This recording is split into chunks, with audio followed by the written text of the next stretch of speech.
Hi hello friends, എല്ലാ കൂട്ടുകാർക്കും good morning. അങ്ങനെ ഇന്നത്തെ എപ്പിസോഡിന്റെ റിവ്യൂയിലേക്ക് കടന്നാലോ? അങ്ങനെ പ്രകാശൻ ആ പുതിയ ഡ്രസ്സൊക്കെ ഇട്ട് കണ്ണാടി മുമ്പിൽ നോക്കിക്കൊണ്ടിരിക്കുക. എന്താടാ പ്രകാശ് ഇത്? മുമ്പൊക്കെ മുടി ഇങ്ങനെ ചെയ്യിട്ട് അങ്ങോട്ട് പോകുമായിരുന്നു. ഇപ്പോ കണ്ണാടിയുടെ മുമ്പിൽ നിന്ന് നീ മാറുന്നില്ലല്ലോ. കൊള്ളാലോ നിന്നെ കാണാനായിട്ട്, നീ ഒരു സുന്ദരൻ തന്നെ എന്നൊക്കെ കണ്ണാടിയുടെ മുമ്പിൽ നിന്ന് തന്നെ പറഞ്ഞുകൊണ്ടിരിക്കുന്ന നേരത്ത് അവിടേക്ക് നമ്മുടെ ഈ വിക്രം വരുന്നുണ്ട് കേട്ടോ. അല്ല അച്ഛാ, എന്താ ഞാൻ ഈ കാണുന്നത് എന്ന് ചോദിക്കുകയാണ്. ആ മോനെ, എടാ മോനെ ഇങ്ങോട്ട് വാ എന്ന് പറഞ്ഞിട്ട് വിളിക്കുകയാണ്. എങ്ങനെയുണ്ടടാ ഈ ഡ്രസ്സ് എന്ന് ചോദിക്കുമ്പോൾ കൊള്ളാം, സൂപ്പർ ആയിട്ടുണ്ട്. ഇത് കാർത്തിക ചേച്ചിയോ ഓണക്കോടി വാങ്ങിച്ചതാണോ? എല്ലടാ, കാർത്തിക വാങ്ങിച്ചതല്ല, പിന്നെ ആര് വാങ്ങിച്ചതാ? ഞാൻ നിനക്ക് വേണമെങ്കിൽ ഒരു ക്ലൂ തരാം. ഇത് വാങ്ങിച്ച ആളുടെ പേരിന്റെ ആദ്യത്തെ അക്ഷരം എൽ എന്നാണ്. എൽ എന്നോ? അത് അതാരാ വെച്ചാ? എടാ, കാർത്തികേയനെ 10 മാസം ചുമന്ന് പ്രസവിച്ച ആളാണ് എന്ന് പറയാണ്. ഓ, കാർത്തിക ചേച്ചിയുടെ അമ്മ, അങ്ങനെ പറഞ്ഞാ പോരെ എന്ന് പറയാണ്. എന്ന് പറഞ്ഞിട്ട് ചിരിക്കാട്ടോ പ്രകാശൻ. എന്നാലും എങ്ങനെയുണ്ട് dress? How is the dress? എങ്ങനെയുണ്ട് മാൻ പറ എന്നൊക്കെ പറയുമ്പോൾ സൂപ്പർ ആയിട്ടുണ്ട് അച്ഛാ. അച്ഛനെ മനസ്സിൽ കണ്ട് വാങ്ങിച്ച പോയിട്ട് കറക്റ്റ് ആണല്ലോ എന്നൊക്കെ പറയാണ്. ദേ അച്ഛാ, നോക്ക്, ഈ ഡ്രസ്സ് ഇനി മിക്കപ്പോഴും ഇടണം കേട്ടോ. അല്ലാതെ ഓണക്കോടിയാണെന്ന് പറഞ്ഞ് മടക്കി അലമാരയിലേക്ക് വെക്കരുത്. എടാ, ഞാൻ എവിടെ പോണെങ്കിലും ഈ ഡ്രസ്സ് ഇടൂലടാ. ഇതെങ്ങനെയുണ്ട് എന്ന് പറയുമ്പോഴേക്കും കൊള്ളാതെ സൂപ്പർ ആയിട്ടുണ്ട്, ഈ ഡ്രസ്സ് നന്നായിട്ട് അച്ഛൻ ചെയ്യുന്നുണ്ട്. എടാ, ഇത് ഡ്രസ്സ് അല്ലടാ, ഇതാണ് കുർത്ത. കുർത്ത അല്ല അച്ഛാ, ജുബ്ബ. എനിക്കും തോന്നിയായിരുന്നു. അതിനുശേഷം പ്രകാശം പറഞ്ഞിട്ട് എടാ, കുറച്ച് ഫോട്ടോസ് എടുക്കുന്നു പറയാണ്. അതിന് തന്നെ അച്ഛനോട് അങ്ങോട്ട് പറയാൻ വരുമായിരുന്നു. അച്ഛൻ നന്നായിട്ട് നിന്നേ, ഞാൻ കുറച്ച് ഫോട്ടോസ് ഒക്കെ എടുക്കട്ടെ. അപ്പോൾ പ്രകാശം മീശക്കിനെ പിരിച്ചു വെക്കാട്ടോ. എന്താ അച്ഛാ മീശയൊക്കെ പിടിച്ചു? മര്യാദയ്ക്ക് നിൽക്കച്ചാ എന്ന് പറയുകയാണ്. എടാ മോനെ, കുറച്ച് ഫിൽറ്ററൊക്കെ ആഡ് ചെയ്യണം കേട്ടോ. അച്ഛാ, ഫിൽറ്ററിൻ്റെ ഒന്നും ആവശ്യമില്ല അച്ഛാ, അച്ഛൻ അല്ലെങ്കിൽ തന്നെ സൂപ്പറാണ് എന്ന് പറയാണ്. ശരി, എങ്കിൽ നീ കുറച്ച് ഫോട്ടോസ് ഒക്കെ എടുക്കുക എന്ന് പറഞ്ഞിട്ട് 2-3 പോസ് ഒക്കെ ഇടുക കേട്ടോ. അച്ഛാ, ഫോട്ടോസ് എടുത്ത് എങ്ങനെയുണ്ടെന്ന് നോക്കിക്കേ. കൊള്ളാലയുടെ മോനെ, ഇത് എന്നെക്കാളും സൂപ്പർ ആയിട്ടുണ്ടല്ലോ. അത് അച്ഛൻ തന്നെയല്ലേ അച്ഛാ? അതാണോ പറഞ്ഞത്? ഞാൻ നേരിട്ട് കാണുന്നേക്കാളും സൂപ്പർ ആയിട്ടുണ്ടെന്ന് പറഞ്ഞിട്ട് അവർ ചിരിക്കുവാണ്. അങ്ങനെ അവരവിടെ നിൽക്കുന്ന സമയത്ത് പിന്നീട് കാണിക്കണത് നമ്മുടെ കല്യാണിനെയാണ്. കല്യാണി വാതിൽ മുട്ടുമൊക്കെ വാതിൽ തുറക്കുമ്പോൾ ഒരു കൊറിയക്കാരനാണ്. മേഡം, ഒരു കൊറിയർ ഉണ്ടെന്ന് പറയാണ്. കല്യാണി അങ്ങനെ ആ കൊറിയർ ഒപ്പിട്ട് വാങ്ങിച്ചിട്ട് നോക്കുമ്പോൾ ഇത് കിരണേട്ടൻ അയച്ചതാണല്ലോ എന്ന് പറഞ്ഞിട്ട് ആ കൊറിയർ തുറന്നു നോക്കുക കേട്ടോ. അതിൽ ഒരു ഓണസാരിയാണ്, അതായത് ഓണക്കോടിയായിട്ടൊരു സാരിയാണ് വെച്ചിരിക്കുന്നത്, കസവ് സാരി. കല്യാണിക്ക് അത് ഭയങ്കര ഇഷ്ടമാണ്. കിരണേട്ടൻ്റെ ഓണസമ്മാനം ഇവിടെ ഇങ്ങ് എത്തിയല്ലോ എന്ന് പറഞ്ഞിട്ട് കിരണിനെ വിളിക്കുക കേട്ടോ. അപ്പോഴേക്കും കിരൺ ഫോൺ എടുക്കുന്നുണ്ട്. ഹലോ, എന്താ മോളെ? അതെ, ഓണക്കോടി എനിക്ക് കിട്ടിയായിരുന്നു കേട്ടോ. കൊള്ളാം, നല്ല ഭംഗിയുണ്ട്. എനിക്കൊന്നും തരാൻ പറ്റില്ലല്ലോ ഓണക്കോടി. അതെ, നീ തന്നെയാ എൻ്റെ ഏറ്റവും വലിയ സമ്മാനം എന്ന് പറയാണ് കിരണ്. അതിനുശേഷം കിരൺ പറയുന്നുണ്ട്, അതെ, അവിടുത്തെ പരിപാടിക്ക് നീ ഈ ഓണക്കോടി എടുത്തിട്ട് വേണം പോവാനായിട്ട്. അത് പിന്നെ പറയേണ്ട ആവശ്യമുണ്ടോ കിരണേട്ടാ? അതെ, ആ പരിപാടിക്ക് ഇവിടെ നമ്മളിവിടെ ഓണസദ്യയും കാര്യങ്ങളൊക്കെ ഒരുക്കുന്ന ദിവസമായിരിക്കും. അതുകൊണ്ട് നിന്റെ വിജയമായിട്ടാ ഈ പ്രാവശ്യത്തെ ഓണസദ്യ നമ്മളെല്ലാവരും കഴിക്കാൻ പോണത്. എനിക്കിത് വളരെ ടെൻഷൻ ഉണ്ട് കിരണേട്ടാ. എന്തിനായിട്ടാണ് ടെൻഷൻ അടിക്കുന്നത്? അതെ, അവിടെ വരയ്ക്കേണ്ട സബ്ജക്റ്റോ അവിടുത്തെ എന്ത് സബ്ജക്റ്റോ എനിക്കൊന്ന് അവരെന്തെങ്കിലും പറഞ്ഞായിരുന്നോ? ഇല്ല കിരണേട്ടാ. എന്നാൽ തനിക്കെന്തെങ്കിലും തോന്നിയോ? ഇല്ല കിരണേട്ടാ, ഒരു ഐഡിയ ഇല്ല. പിന്നെ എൻ്റെ ജീവിതത്തിലെല്ലാം സംഭവിക്കുന്നത് അപ്പം നടക്കുന്ന കാര്യങ്ങളാണല്ലോ. അതുകൊണ്ട് അപ്പം എന്ത് പറയുന്നത് അതായിരിക്കും ഞാൻ വരയ്ക്കുന്നത്. എന്തായാലും താൻ തന്നെ ജയിക്കോടോ, എനിക്ക് വിശ്വാസമുണ്ട്. ഞങ്ങളുടെ എല്ലാവരുടെ പ്രാർത്ഥന തൻ്റെ കൂടെയുണ്ട്. എന്നാലും കിരണേട്ടൻ എനിക്ക് ഓണക്കോടി സമ്മാനം വാങ്ങിച്ചു തരാൻ പറ്റില്ലല്ലോ. അതൊന്നും സാരില്ലടോ, എനിക്കാകെ ഒരു വിഷമേ ഉള്ളൂ. ഈ ഓണത്തിന് താൻ എൻ്റെ കൂടെ ഇല്ലല്ലോ എന്നുള്ള വിഷമം. എന്നാലും കുഴപ്പമില്ല, തൻ്റെ വിജയം ഞങ്ങൾ ടിവിയിലൊക്കെ വന്ന് കണ്ട് ആഘോഷിക്കും എന്നൊക്കെ പറയാണ്. ശരി കല്യാണി എന്ന് പറഞ്ഞിട്ട് ഫോം വെക്കുന്നുണ്ട്. കല്യാണിയാണെങ്കിൽ ആ ഓണക്കോടിയൊക്കെ നോക്കിയിട്ട് ഇങ്ങനെ നോക്കി ഭയങ്കര സന്തോഷത്തോടു കൂടി തന്നെ ആ ഓണക്കോടി ഇങ്ങനെ കെട്ടിപ്പിടിച്ചുകൊണ്ട് അങ്ങനെ ഇരിക്കുക കേട്ടോ.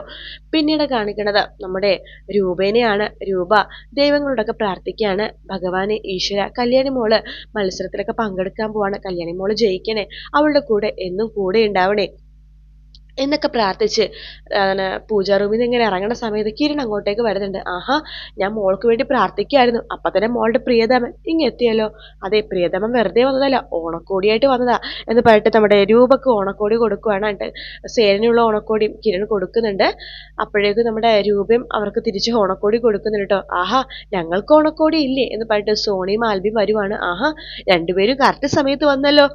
ഇന്നാ കിരണേട്ടാ ഓണക്കോടി, ഇന്ന് അമ്മ ഓണക്കോടി മറ്റേ സോണി മാൽബിയും കൊടുക്കുവാണ്. എന്നാലും ഒരു വിഷമം മാത്രമേ ഉള്ളൂ, കല്യാണി ഇല്ലല്ലോ എന്ന് ഓർത്തിട്ട്. എന്നാലും കുഴപ്പമില്ല, അവളുടെ വിജയം നമുക്ക് ഇവിടെ ആഘോഷിക്കാലോ എന്ന് സോണി പറയുന്നുണ്ട്. അങ്ങനെ അവര് സംസാരിച്ചുകൊണ്ട് അങ്ങനെ ഇരിക്കുക കേട്ടോ. അപ്പോഴേക്കും നമ്മുടെ രൂപ പറയുന്നുണ്ട്, എന്നാലും ആൽബി അമ്മയും അച്ഛനും വരാത്ത വളരെ വിഷമമായി പോയി. എന്ത് ചെയ്യാനാ അമ്മേ, അറിയാലോ അവിടെ മലയാളികളുടെ ഓണസദ്യയും ഓണക്കാര്യങ്ങളൊക്കെ ഉണ്ട്. അവിടെ അച്ഛനാണ് മുൻകൈ എടുക്കുന്നത്. അതിന്റെ പേരിൽ സേനങ്കളായിട്ട് ഭയങ്കര വഴക്കായിരുന്നു. സേനങ്ങൾ പിണങ്ങിയ വഴക്ക് പറഞ്ഞിട്ടാ വെച്ചത്. അച്ഛന് വല്ലാത്ത വിഷമമായി. സാരില്ല അമ്മേ, ഇനിയുണ്ടല്ലോ ഓണം, നമുക്ക് ഒരുമിച്ച് ആഘോഷിക്കാം. എന്തായാലും ഈ പ്രാവശ്യത്തെ ഓണം കല്യാണിയുടെ വിജയാഘോഷമായിട്ട് ആഘോഷിക്കാം എന്ന് ആൽബിയും പറയുന്നുണ്ട്. പിന്നീട് കാണിക്കുന്നത് നമ്മുടെ കാർത്തികേനെയാണ്. കാർത്തിക ഓരോരോ വർക്ക് പണിയെടുത്തോണ്ടിരിക്കുന്ന സമയത്ത് അവിടെ മുത്തശ്ശി അമ്മൂമ്മ വരുവാട്ടോ. മോളെ എന്ന് പറഞ്ഞിട്ട് അമ്പലത്തിലൊക്കെ പോയിട്ട് വരുവാണ്.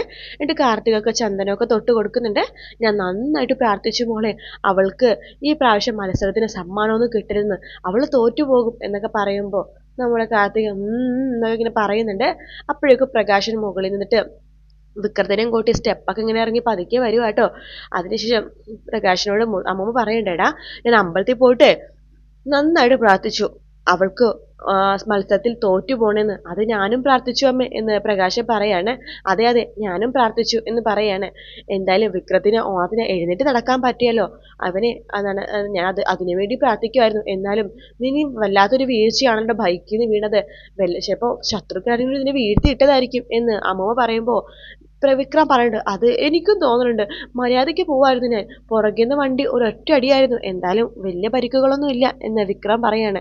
ആ സമയത്ത് കാർത്തിക വിക്രത്തിനെ ഇങ്ങനെ നോക്കുന്നുട്ടോ. എന്തോ ആ അപകടം കാർത്തിക വരുത്തിയതാണെന്നോ ഒരു സംശയമുണ്ട്. കാർത്തിക എന്തോ മിസ്സായി പോയല്ലോ എന്ന രീതിയിൽ വിക്രത്തെ നോക്കുവാണ്. അതിനുശേഷം പ്രകാശം പറയണ്ട, അമ്മേ എൻ്റെ ഡ്രസ്സ് എങ്ങനെയുണ്ട് അമ്മേ? കൊള്ളാടാ, സൂപ്പർ ആയിട്ടുണ്ട്, നീ വന്നപ്പോഴേ ഞാൻ ഈ ഡ്രസ്സ് ശ്രദ്ധിച്ചു.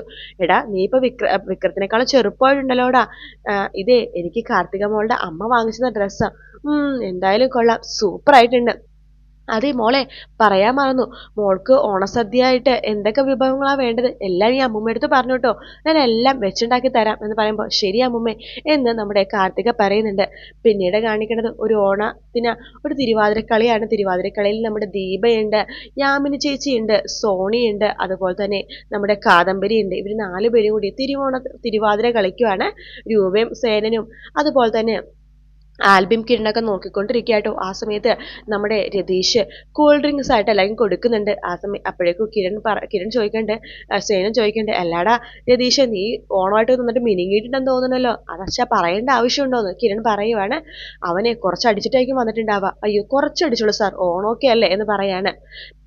സേനം പറയണ്ടേടാ ഭാര്യയെ, അതെ പ്രസവം അടുത്തിരിക്കുക, ആ സമയത്ത് നീ കുടിച്ച് വെറുതെ ഷോ കാണിക്കല്ലേ കേട്ടോ. അയ്യോ സാറ്, ഞാനിപ്പോൾ കുടിക്കാറൊന്നുമില്ല, ഓണമായിട്ട് ഒരു ഇച്ചിരി കുടിച്ചോളൂ. എടാ നിനക്ക് കുടിക്കണമെന്നുണ്ടെങ്കിലേ എൻ്റെ വീട്ടിലേക്ക് വാടാ, എൻ്റെ അടുത്ത് നല്ല അടിപൊളി സാധനമുണ്ട്, ഞാൻ നിനക്ക് തന്നുവിടാം, നീ വീട്ടിൽ പോയിട്ട് ആരുടെ ശല്യം ഇല്ലാണ്ട് കുടിക്കണം കേട്ടോ. അവനെ പ്രോത്സാഹിപ്പിക്കുകയാണോ? ചുമ്മാ എന്നിങ്ങനെ സേനം പറയാണ്. അങ്ങനെ അവിടെ ഓണപ്പാട്ടും അതുപോലെ തന്നെ ഡാൻസൊക്കെ ആയിട്ട് അങ്ങനെ അടിച്ചു പൊളിക്കുക കേട്ടോ.